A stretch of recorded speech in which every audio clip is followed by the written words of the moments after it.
Maybe you remember the good old days when young infatuated couples felt a little safer. They would pull off the road into a secluded area for privacy. There they might do a little necking in their cars and sometimes even steam up the windows. These fun make-out spots, or what was called Lover's Lane, were popular up through the 1990s.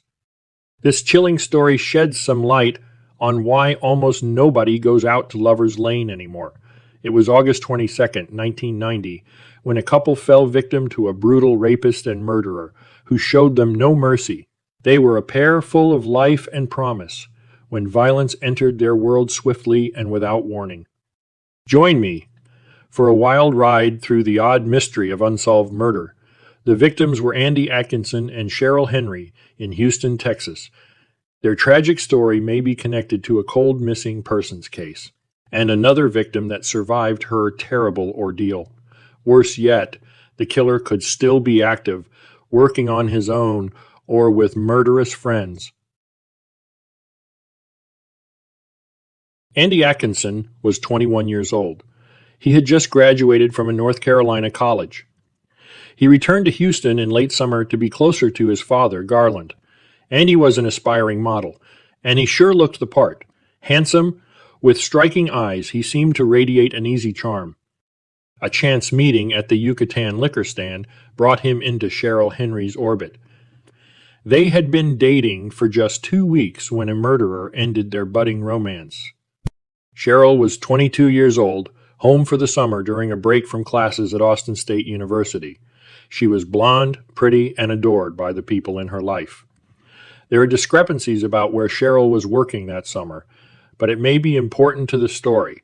Andy's father claimed she was working at a strip club, possibly a topless bar called Rick's Cabaret, while her brother alleged that Cheryl was working at an eye doctor's office. It could have been both, with Cheryl picking up shifts here and there at the cabaret for extra cash. It's interesting to note that Andy's dad, Garland, admitted to a shady past in interviews. He owned several strip clubs during that time, and Andy would often earn extra money working the door. So if there was a strip club connection to this case, it could have come through either Cheryl or Andy. That fateful August night, Andy and Cheryl went on a double date with Cheryl's sister Meredith and the man she was dating at the time. They chose a nightclub located on Westheimer and South Gessner Roads in the heart of Houston's West Chase district. The fun these couples enjoyed together would be the last time anyone would see Andy or Cheryl alive again. They left the club and apparently drove to Lover's Lane near the intersections of Enclave and Eldridge Parkways. Today, that area is busy and booming. However, in 1990, it was relatively remote and private, the perfect spot for young lovers.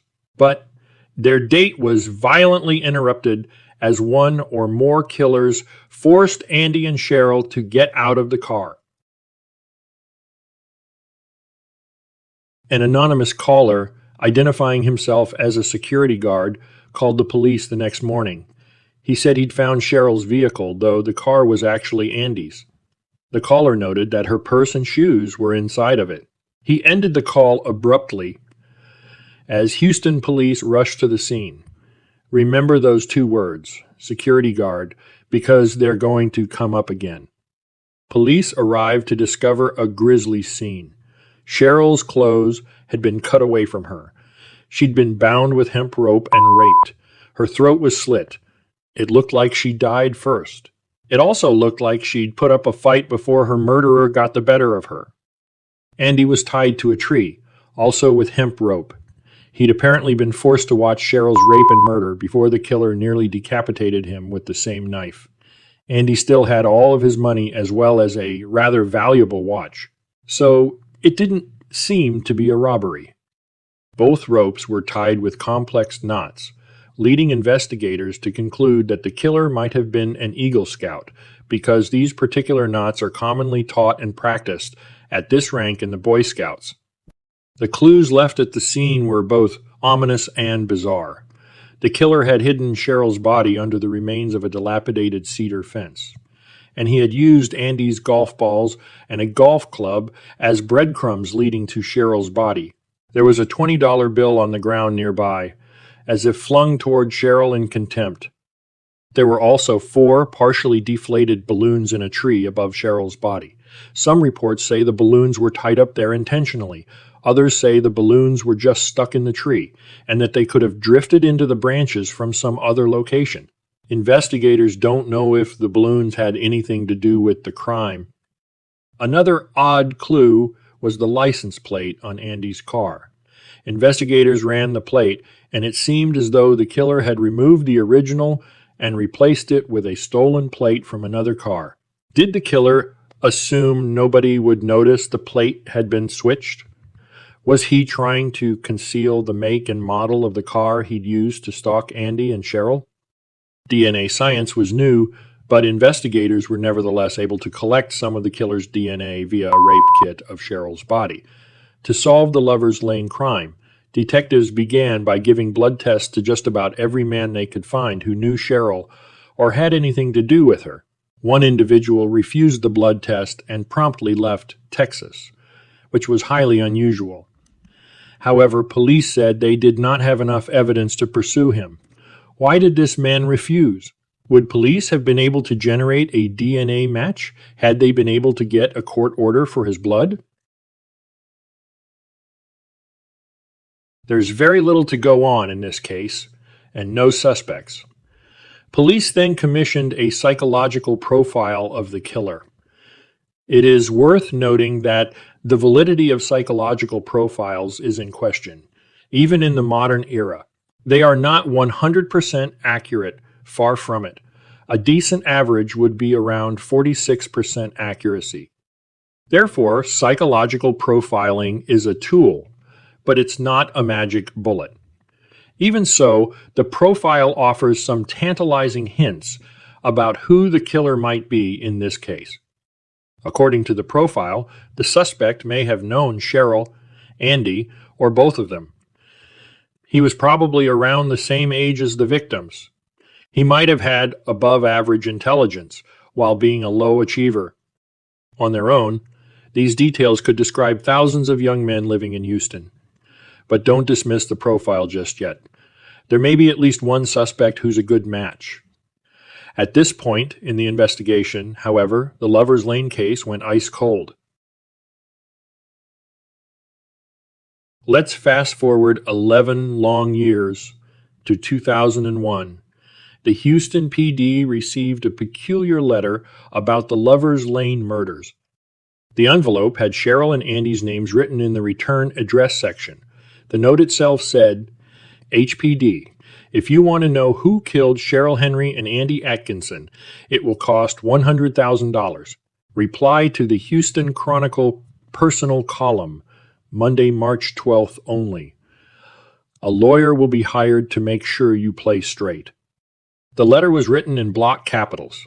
Both punctuation and spelling were poor, and it was signed anonymous. Police immediately replied to the letter in accordance with the instructions, but the writer never answered. Investigators then released the note to the press, hoping that someone would recognize the handwriting. Nobody ever came forward, and sadly, the case went cold yet again. 17 years later, investigators ran the DNA of a rape victim who had been assaulted 2 months prior to Sheryl and Andy's killing. The press did not release the victim's name, so I will simply refer to her as the survivor. This incident may be connected to the Lovers Lane mystery. The survivor was an exotic dancer. The night she was attacked, she left her job at a nightclub and went to her boyfriend's house in northwest Houston. His name was Randy, and apparently he wasn't home at the time. She was just settling in for the night when the attacker arrived. He pointed a gun at her, initially asking for Randy by name, claiming Randy owed him money. The assailant used duct tape to bind her and cover her eyes and mouth. Then he put a bag or pillowcase over the survivor's head. After he raped her, he stole $250 from her purse. Then he disconnected the phone and left the scene. The survivor later spoke about the attacker cocking and uncocking his gun, as if taunting her. He also mocked her for not noticing that he was wearing a military uniform. Yet the survivor thought it was actually a uniform for a security guard, not from the military. This may be an important clue. The survivor was able to give a physical description of her assailant. He was in his late 20s to mid-30s. She thought he was roughly 6 feet tall and 180 pounds. He had black hair and an olive complexion, partially concealed by the black fishnet stocking he wore over his head. He also wore gloves. And he never fired the gun. He only threatened her with it. At first, the survivor thought the guy was someone who had possibly worked for her moving company because that person had threatened her previously. But police uncovered a far more important connection. The survivor had once worked for Andy's father, Garland, at one of his strip clubs. Does that mean that Andy and Cheryl's killer worked for Garland too? A review of Garland's employee records wasn't very enlightening, but the case was heating back up due to the strip club connection and the security guard uniform coincidence. Police started thinking that the survivor case and Andy and Cheryl's case might lead them to the same perpetrator. They wondered if the assailant used a gun to control Sheryl and Andy at the scene of their murder, just as he had during his attack of the survivor, but that he didn't fire the gun so police couldn't use bullet casings to identify make or model of his firearm. Now let me introduce another unfortunate victim. In 1992, a 23-year-old brunette left her job at an upscale adult night spot called the Men's Club, which was also located in Houston's West Chase district. In fact, you would only need to drive 14 miles east down Westheimer Road to get from the site where Sheryl and Andy were last seen alive, and this particular nightclub. The drive between the Men's Club and the scene of Sheryl and Andy's murders would have taken just 19 minutes. Tara worked long hours at the club because she was putting herself through college at the time. On August 3, 1992, almost 2 years to the month after the Lovers Lane murders, Tara left the Men's Club earlier than usual. Her manager thought it was odd, as Tara almost never volunteered to go home early, even on slow nights. She also walked right past the doorman without saying goodbye, which was also weird. A security guard nevertheless walked her out to her car. It's not known whether the security guard returned to work or if he too was leaving work for the night. In any case, it is another chilling parallel between Tara's demise and the Lovers Lane case. Officially, Tara is a missing person, though at this point she's presumed dead. Her boyfriend Wayne Hecker claimed he had found her car around 5 o'clock that morning. It had been abandoned on a busy freeway. The car was locked, the alarm had not been triggered, and it contained a can of mace, though it hadn't been sprayed. Oddly, someone had cut the vehicle's alternator belt. Tara's boyfriend Wayne remains a suspect in this case, so though Houston PD has never arrested him, it looks like they haven't cleared him either. Later, I'll explore the connection between Wayne, the security guard, and the Lovers Lane murders. There are additional parallels between these cases. I think you'll find them to be both chilling and suggestive. This theory suggests the killer was possibly a security guard who worked the strip club circuit in and around Houston. A security guard would regularly interact with the dancers and their boyfriends. One who was unhinged would have found ample targets for his sick fantasies. Security guards are sometimes either ex-cops or frustrated cops who aspired to law enforcement but never quite made it. In either case, you'd have a killer who knew enough about investigative techniques to change up his MO, though maybe not enough about rape kits and DNA collection since those techniques were relatively new. So, could the killer have been an unhinged security guard who worked at one of Garland's clubs, a place where he would have easily come into contact with Andy, Sheryl, Tara, and the survivor? Several years ago, Garland Atkinson offered an interview to another YouTuber, linked in the description below. During that interview, he expressed a great deal of frustration with Houston PD, suggesting that the police were either botching the investigation or deliberately hiding information that could lead to an arrest. For example, he believes they failed to send DNA samples to a genealogy lab. He seemed to respect a detective named Billy Belk, however, who was the very first detective to work on the Lover's Lane case. He spoke about one of Belk's suspects, a man who was the son of a Houston narcotics officer who had been on the force for over 20 years. This cop's son gave up his DNA eventually. It wasn't a match, which would have been conclusive and cleared his name, except that Belk thought there may be at least two, if not three, killers, rather than just one. So then Belk gave the cop's son a polygraph. As I've discussed in other true crime stories, polygraphs are more myth than reality, and lie detector testing is not admissible in court. Regardless, the cop's son failed the polygraph. Very shortly after the cop had a talk with his son, he retired. Would you agree this seems rather suspicious?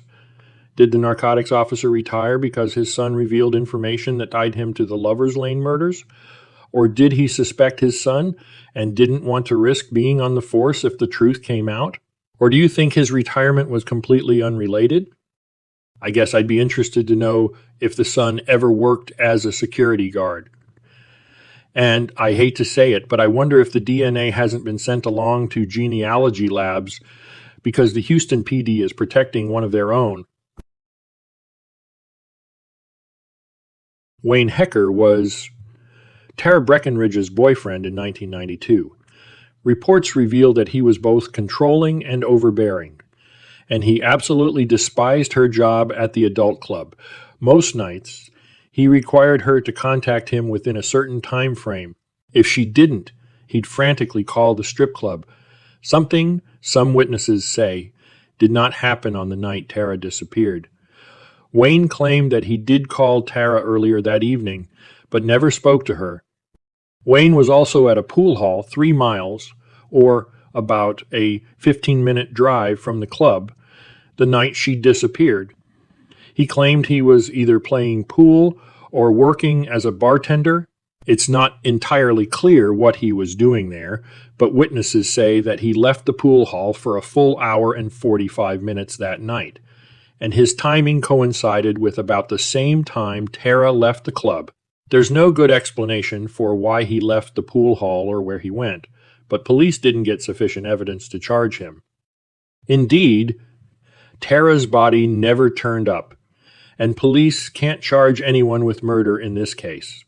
Still, there are a few striking details.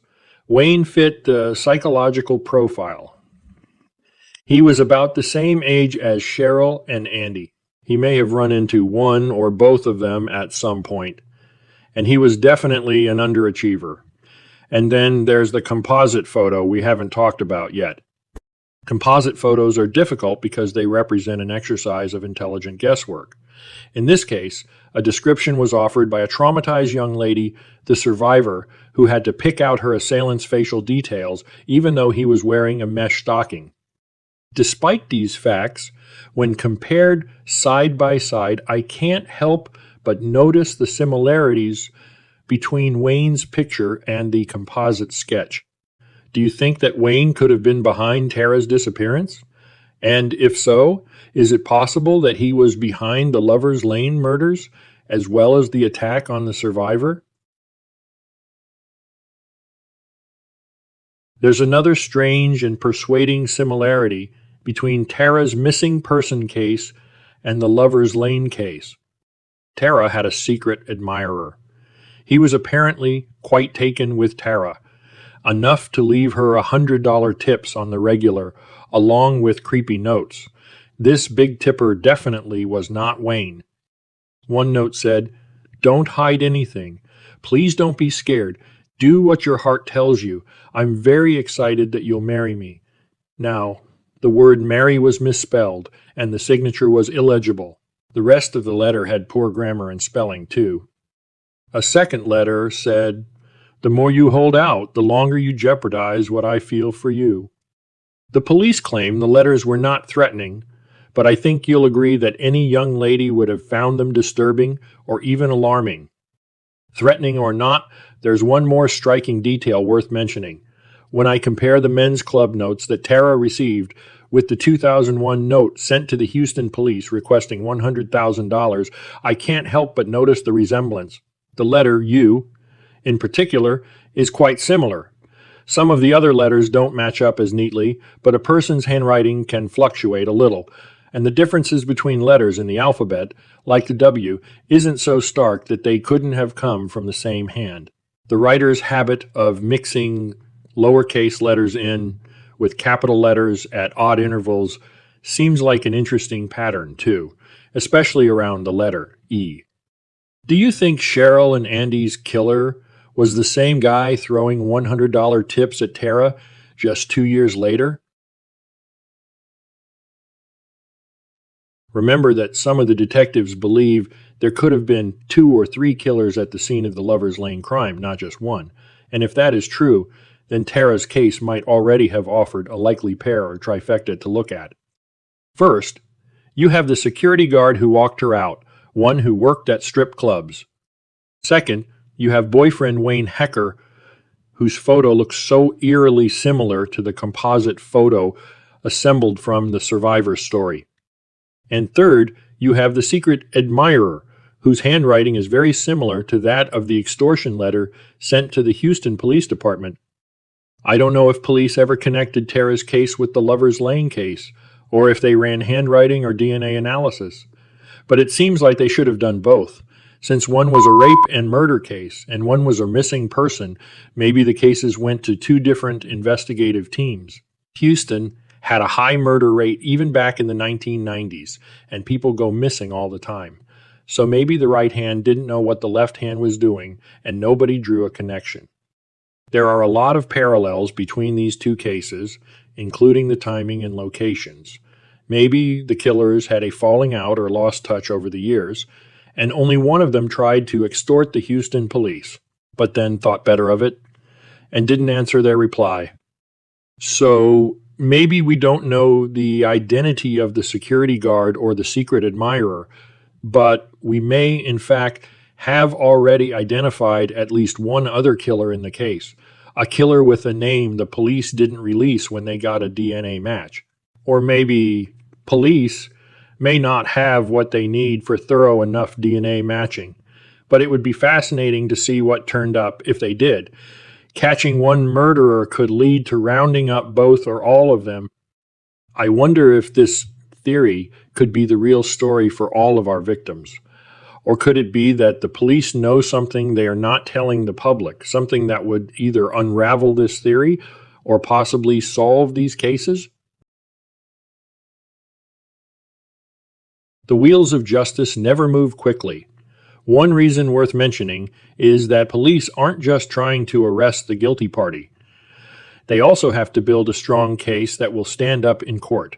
Sometimes police have a very good suspect, but must wait to find the definitive pieces of evidence that will make it possible for a jury to declare him guilty beyond a reasonable doubt.